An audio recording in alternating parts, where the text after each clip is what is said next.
तेज जो मैंने फॉरेस्टर एवं forest guard live stock inspector apply कर मन गोटे द्वंद्व अच्छी जे केबे एग्जाम टी हम। तो देखो मु OSSS वेबसाइट टी ओपन करी देखो ओपन करी।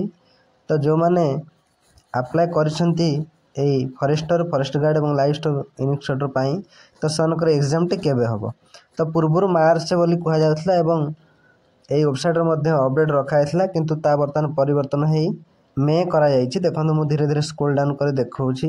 देखंतु ये होछि Odisha subordinate staff selection calendar. देखंतु एठी स्पष्ट मेंशन अछि कि combined recruitment examination 2023 as under livestock inspector 719 forester 316 forest guard 1677।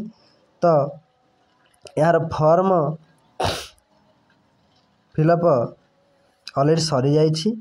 तो ये केबे कौन एग्जाम हम देखो। ये एग्जाम डेट रही स्पष्ट मेंशन अच्छी कि मे 2024 अर्थात ये 2024 मे मास को ही कराजे बोली रिटन एग्जामिनेशन टी यही नोटिस रही। तेज यह मार्च थिला बर्तमान अपडेट ही मे होती।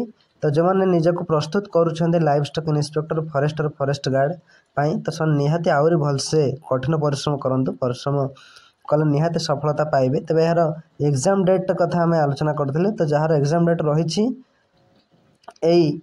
मे मासरे बोली कहुच्छी। तो यह चेंज हो पारे कारण मार्च कहीकि जदि मे को घुंचाई दि जा पारुछि तेबे मे रु किसी चेंज हो पारे कि जहाँ लगुच प्रायतः चेंज करेनि कारण 2 थर अलरेडी चेंज हो सारा। तो फॉरेस्ट गार्ड जो एग्जाम टी केबे हम ना मे 2024 हम बोली लाटेस्ट इनफॉरमेशन रही।